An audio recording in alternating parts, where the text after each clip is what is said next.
one actor here, I think, who has not gotten the credit that they collectively deserve, and that's the Democrat National Committee. I just think, I've heard my friends on the other side of the aisle complain about Hillary Clinton's campaign and how ineffective it was and how the DNC didn't do a good job in 2016. I beg to differ. This is the most incredible. The DNC pays for the Steele dossier, solicits the Steele dossier, and then gets the Federal Bureau of Investigation to go get FISA warrants, surveil an American citizen, surveil a presidential campaign, all on the basis of this manufactured garbage that they paid for. I mean, that's extraordinary. That has got to be a first time in history. In fact, let me just ask you, Mr. Horowitz, are you aware ever of another presidential campaign being targeted by the FBI during the campaign like the Trump one was, to your knowledge? Has this ever happened? To my knowledge, but I wouldn't suggest I'm an expert on. But to your knowledge, no. You're not aware of anything like this.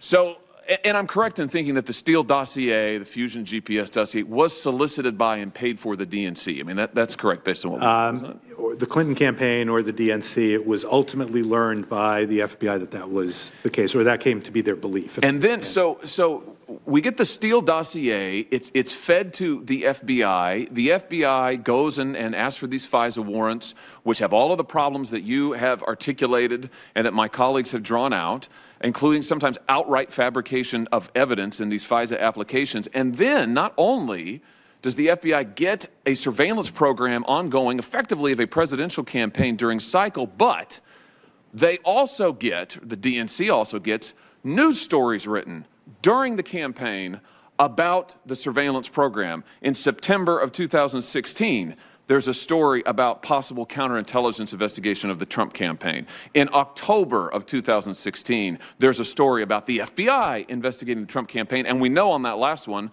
that that Steele himself was involved. Is that correct? In October. That's correct. And the FBI actually ultimately knew that he was involved in the September one as well, that you're referencing, I believe. And yet, what action did the FBI take when they knew these two facts? Well, in November, they closed him, but then met with... What did the Crossfire Hurricane teams take? What steps did they take when they knew this about Steele is what I should ask. I'm sorry. Well, what happened is they closed him as a source in November, but that's when the meetings with Mr. Orr started, where he was the conduit between them. Right. So he's still able, the FBI still takes the information just via a DOJ conduit, which is its own separate, unbelievable problem. But yet still they're taking all this information on board from Steele, even after they know that he's totally incredible. To me, this is the untold story of the 2016 campaign.